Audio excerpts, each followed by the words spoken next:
Ellas son unas con las aguas, con la tierra que nutre la vida. Su vínculo es innegable. Sin embargo, la visibilidad que la sociedad les ha dado a sus aportes para la sostenibilidad de la humanidad se ha visto opacada por gente que habla muy duro. Como consecuencia del patriarcado, las acciones prácticas del cuidado que realizan las mujeres se han relegado a las sombras, es decir, todo su aporte a la agricultura, al medio ambiente y a la vida en general. En cambio, los hombres, quizás por su personalidad, quizás por su genética, se han adueñado del discurso en los espacios de toma de decisiones políticas, negando otras formas de participación. Si las mujeres participamos más de escenarios de gestión ambiental, regamos los jardines que dan alimentos a las abejas y a las aves, sembramos huertas que dan seguridad alimentaria a nuestras comunidades, ¿por qué se dice que somos menos políticas? Afortunadamente llegué a Conciudadanía y al proyecto Salvaguarda, donde nos estamos preguntando por las particularidades que tiene la participación de la mujer en la ciudadanía ambiental. Espero que este intercambio, para el que voy rumbo a El Salvador, país centroamericano, nos permita clarificar aún más esta pregunta. Gracias por recibirme en su país. Me gustaría conocer cómo desde sus organizaciones impulsan el reconocimiento de las mujeres en los espacios de participación y el cuidado de la vida y el ambiente. En la colectiva feminista tenemos un eje estratégico llamado Economía Feminista y Justicia Ambiental, desde el cual abordamos los sistemas comunitarios de agua y los emprendimientos productivos con una mirada de mujer.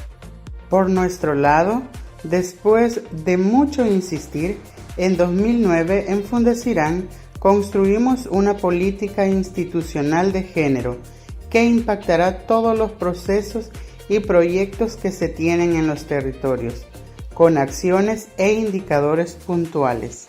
¡Súper! En Conciudadanía hemos trabajado muchos años con mujeres, sin embargo, apenas nos estamos pensando una política institucional. Las apuestas de sus organizaciones nos podrían servir como referente. Además, en Salvaguarda queremos darle una mayor importancia a las acciones cotidianas del cuidado de la naturaleza que hacen las mujeres, porque entendemos que esas también son actos políticos. Claro, para la colectiva esto es muy importante, por eso en los procesos de formación con mujeres implementamos acciones que permiten su participación. Por ejemplo, el que puedan asistir con sus hijos e hijas y contar con una pedagogía infantil que los y las acompañe mientras ellas están en sus actividades. También revisamos las hojas de vida y antecedentes de los profesionales hombres que acompañan procesos con la colectiva para corroborar que no tengan sospechas de violencia de género o demandas por alimentos. En Fundecirán, por ejemplo, en algunos de nuestros proyectos promovemos el ahorro comunitario de grupos de mujeres para el cuidado de la salud de la familia a través del mantenimiento de filtros de agua, entre otras cosas.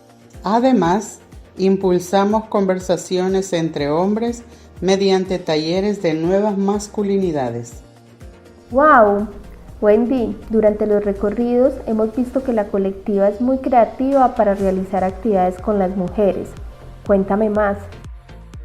También sistematizamos las experiencias significativas de la defensa del territorio y protección de la naturaleza, como el caso de las mujeres de Santo Tomás, es decir, la dignidad, rebeldía de las mujeres. Chicas, muchas gracias por compartirme su experiencia. Lo aprendido seguro nos servirá para visibilizar las acciones que realizan las mujeres en Colombia desde el proyecto Salvaguarda. Se me ocurre que quizás en la línea de ciudadanía ambiental de Conciudadanía podríamos desarrollar talleres de formación acerca de democracia de género en los escenarios de participación ambiental y facilitar acciones afirmativas para la llegada de las mujeres a estos espacios. Y especialmente traer a todas las conversaciones públicas, comunitarias y privadas la importancia de las acciones cotidianas de las mujeres en la gestión ambiental. Pero esto apenas es una provocación. Cuando Flor y Wendy vengan a Colombia, tendremos mucho tiempo para conversar.